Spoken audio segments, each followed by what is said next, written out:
Olá! Nesse vídeo a gente vai conversar um pouquinho sobre calorimetria. A calorimetria ela leva em consideração uma grandeza chamada calor. O calor é uma grandeza que corresponde à energia térmica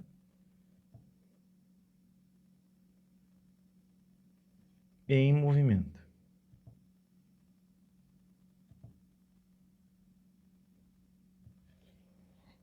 Ou seja, o calor ele não é estagnado, ele não é parado em um corpo não acumula calor.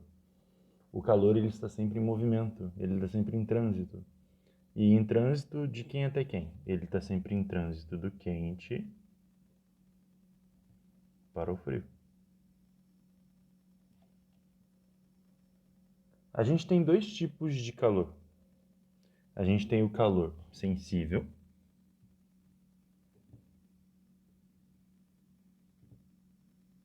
que está associado à variação na temperatura, e o calor latente, que está associado à mudança de estado.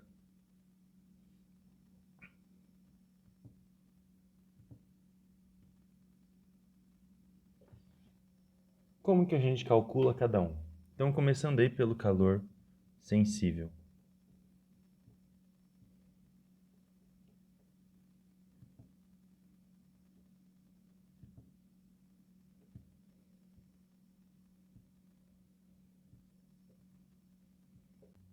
O calor sensível, como eu disse, é o calor associado à variação de temperatura. E aí vamos pensar o seguinte: o calor que um corpo absorve para variar 1 grau Celsius na sua temperatura aumenta conforme aumenta a massa do corpo. Então aqui nós temos o seguinte: nós temos a chamada capacidade térmica do corpo, o Czão, que aqui eu vou exagerar para diferenciar o Czão do Czinho, tá bom? A gente vai ter o Czinho daqui a pouco também. Então, a gente tem a capacidade térmica. A capacidade térmica ela é o quê? A quantidade de calor que o corpo consegue receber por unidade de temperatura. Ou seja, a capacidade térmica ela está relacionada a quanto de calor que o corpo precisa receber para aumentar a sua temperatura em 1 grau Celsius. Corpos grandes tendem a receber mais calor, portanto, têm uma maior capacidade calorífica. Corpos pequenos tendem a receber menos calor, então têm uma menor capacidade calorífica. Aqui percebam que eu estou falando capacidade calorífica é exatamente a mesma coisa que capacidade térmica, viu, gente? São sinônimos. Então a gente tem aqui uma equação do calor sensível em função da capacidade térmica, Czão ΔT. Mas essa equação ela tem um problema. Ela é específica demais ao corpo, né? A capacidade térmica, gente, ela é específica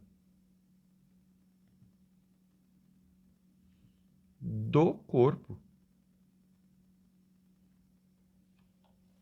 Então, cada corpo tem a sua capacidade térmica. Tem algumas coisas que fazem sentido a gente falar em capacidade térmica, como por exemplo uma garrafa de café. A gente não quer saber o quanto de calor que o material vai absorver. A gente quer saber o quanto de calor que a garrafa vai absorver. O quanto que ela vai conseguir manter meu café quente. Então, para a garrafa térmica faz sentido falar, porque para a gente importa o quanto de calor que o corpo vai receber, né? Não importa para mim saber quanto de calor é absorvido para cada grama de vidro que tem ali no negócio. Não importa.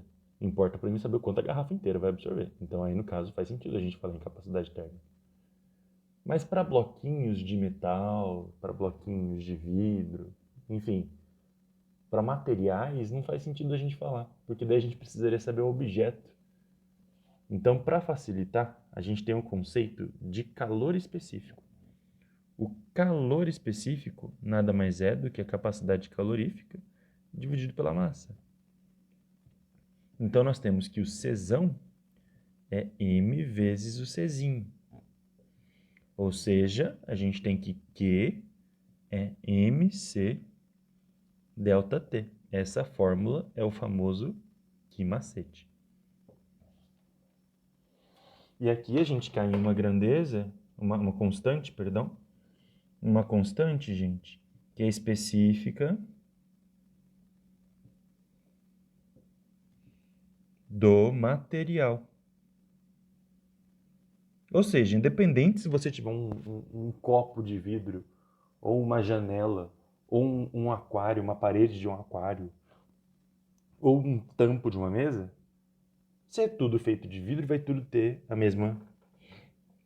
o mesmo calor específico.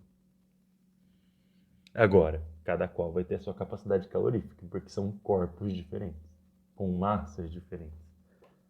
A capacidade específica, o calor específico não depende da massa. Ele é uma característica do material. E o calor latente? O calor latente ele vem de onde? O calor latente ele está relacionado com a mudança de estado.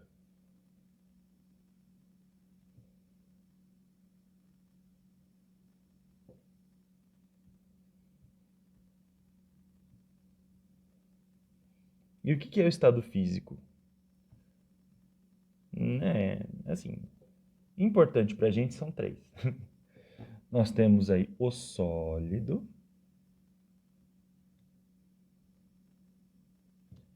o líquido e o vapor.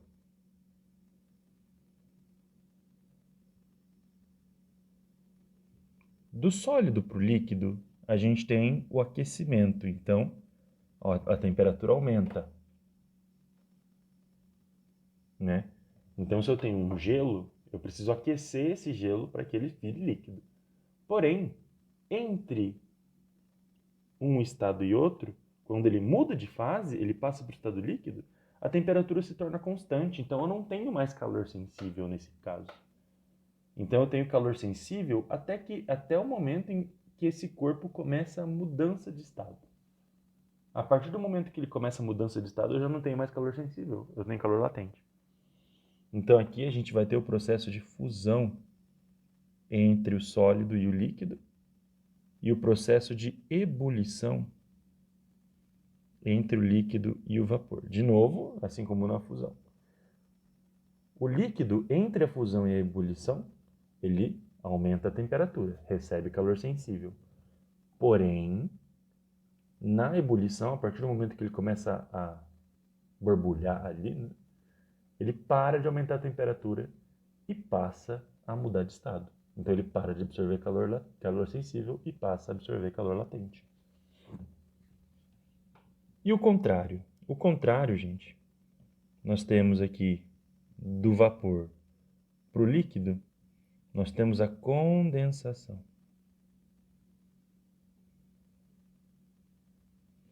E do líquido para o sólido, nós temos a solidificação.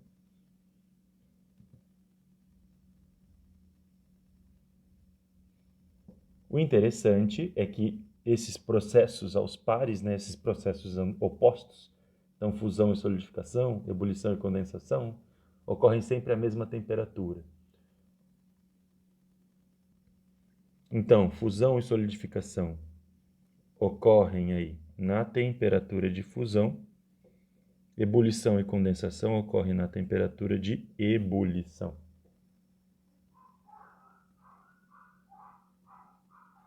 E os calores latentes aqui?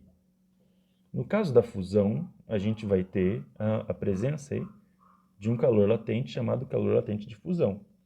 E no caso da ebulição, calor latente de ebulição ou de vaporização. Aqui, gente, tem toda uma discussão em torno do que é ebulição e o que é vaporização. Aqui a gente vai usar como sinônimo, mas na prática não são.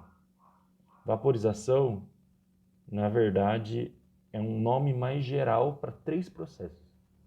Então, a vaporização é um nome geral para três processos de mudança de estado líquido para o estado vapor. Então, por exemplo, a gente tem aí a vaporização de fato, né? Que é quando, por exemplo, você deixa a sua roupa secando no varal, ela não atinge a temperatura de ebulição da água para a água evaporar. Na verdade, o vento, as condições climáticas acabam arrancando essa água dali. Então a água vira vapor abaixo da temperatura de ebulição. A ebulição, propriamente dita, acontece na temperatura de ebulição. É quando uma água ferve no fogo.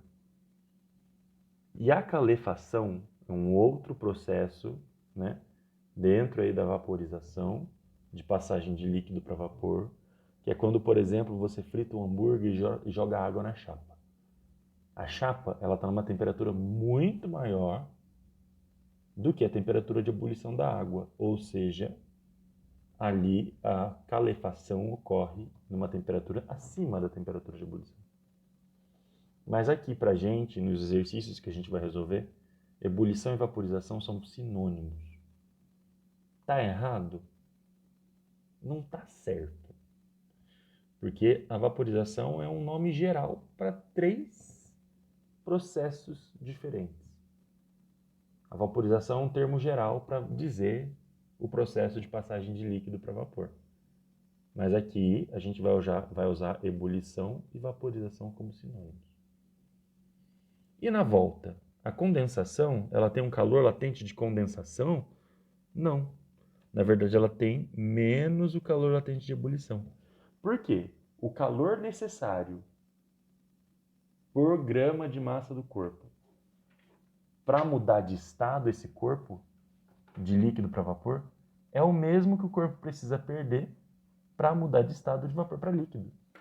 Então, o calor latente de ebulição, no caso da condensação, a única coisa que inverte é o sinal. Porque o corpo está perdendo calor nesse caso. Porque tem que diminuir a sua energia, né? E a solidificação é a mesma coisa, menos o calor latente de fusão.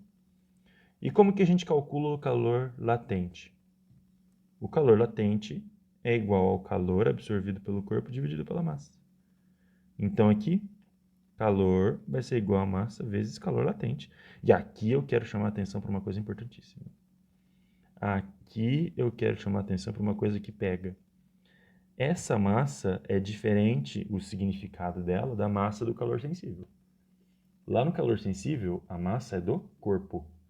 Aqui no calor latente, a massa é o que mudou de estado.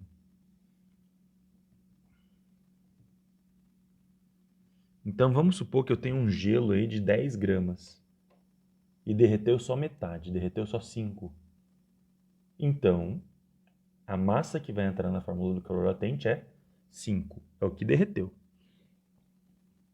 Então aí a gente tem que tomar cuidado.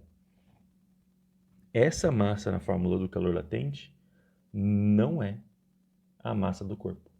É a massa que mudou de estado. Existem casos onde o corpo inteiro muda de estado. Aí sim, você pode usar a massa do corpo tranquilamente. Mas esse caso é um caso só. Existem casos também em que 1/3, 1/4 do corpo mudou de estado. Aí entra 1/3, 1/4 da massa do corpo. Não é a massa do corpo, é a massa que mudou de estado. E isso daí o exercício precisa falar para você. Nós temos aí algumas convenções, gente, para o calor. Então nós temos aí os sinais do calor.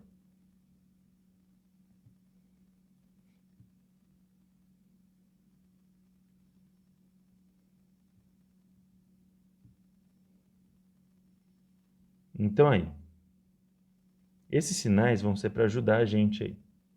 Então, quando o calor é positivo, quer dizer que eu estou aumentando a temperatura.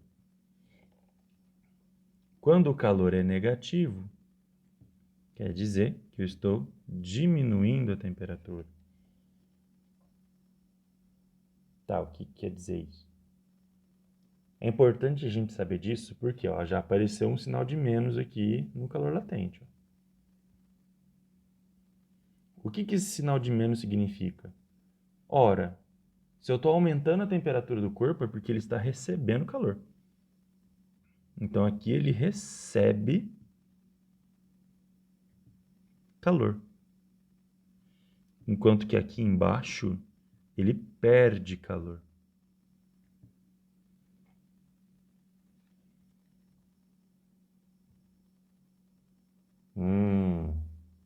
Então, aquele sinal de menos aqui no calor latente significa que do vapor para o líquido, do líquido para o sólido, eu tenho que retirar calor do corpo. Exatamente.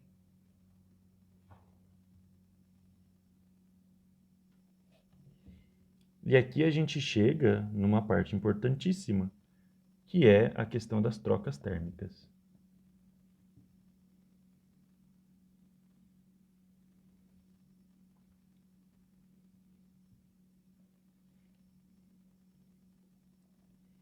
As trocas térmicas, gente, ocorrem entre dois corpos.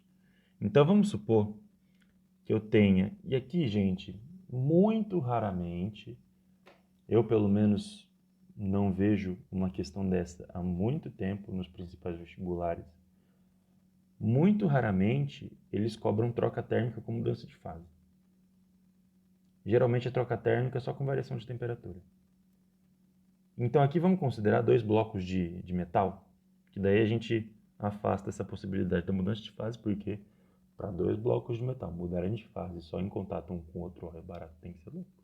Então aqui, ó, a gente vai ter um bloco A.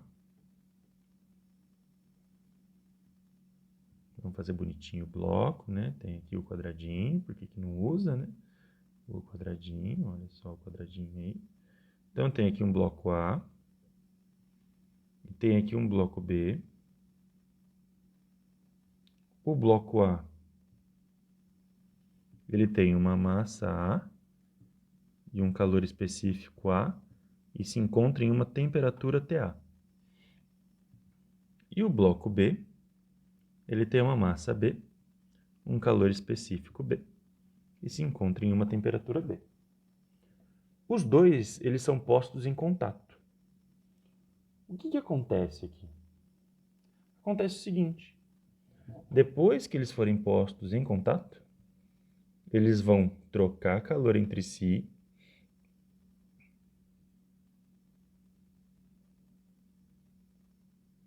e vão atingir o que a gente chama de equilíbrio térmico.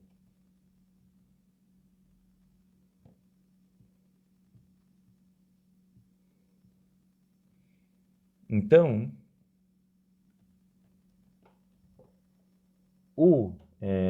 o objetivo das trocas térmicas é justamente atingir o equilíbrio térmico. É trocar calor até que as temperaturas se tornem iguais.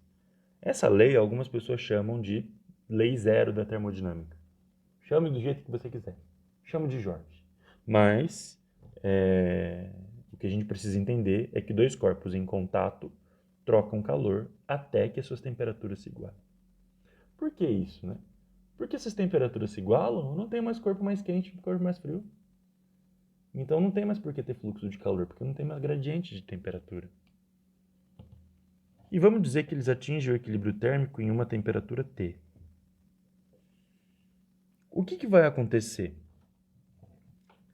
Um deles vai perder calor, então vai ter um calor negativo. Outro deles vai ganhar calor, então vai ter um calor positivo. Mas como que a gente relaciona um com o outro? Ora, se só tem eles ali, o calor que um corpo perde, o outro ganha. Então aqui a soma dos calores tem que ser zero. Porque os calores eles têm o mesmo valor, mas têm sinais diferentes. A soma de números iguais com sinais diferentes é sempre zero. Então aí a gente vai ter o quê? MA, CA, T, que é o final, menos TA, que é o inicial. Aqui é o que macete, né? Já aberto ali o ΔT. Mais MB, CB, T menos TB para o corpo B. Isso daí tem que ser igual a zero. E aí qual que vai ser o nosso problema? O nosso problema vai ser achar o T. Né? Então a gente vai precisar isolar este termo aqui. Na maioria das vezes, tá, gente? Mas ele pode perguntar qualquer coisa do que ele deu aí. Pode perguntar a razão dos calores específicos, a razão das massas, pode perguntar qualquer coisa, desde que ele dê condições para isso. Então, esta daqui é a fórmula do equilíbrio térmico, que é a coisa mais importante dessa aula aqui, desse vídeo. E existe também, gente, uma questão aí relacionada ao calor total absorvido.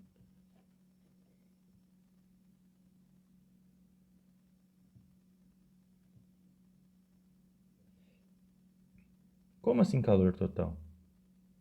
Ora, se um corpo ele sai do estado sólido e chega no estado vapor, ele absorveu vários calores. O calor total é igual ao somatório dos calores no meio do caminho. Isso daqui a gente pode traduzir como sendo o somatório dos calores sensíveis associados à variação de temperatura, mais o somatório dos calores latentes associados às mudanças de fase que esse corpo pode ter sofrido no caminho. E aí, gente, no próximo vídeo, a gente vai fazer alguns exercícios de calorimetria. Não são difíceis e já adianto, a maior parte deles é sobre equilíbrio térmico. Então, até lá!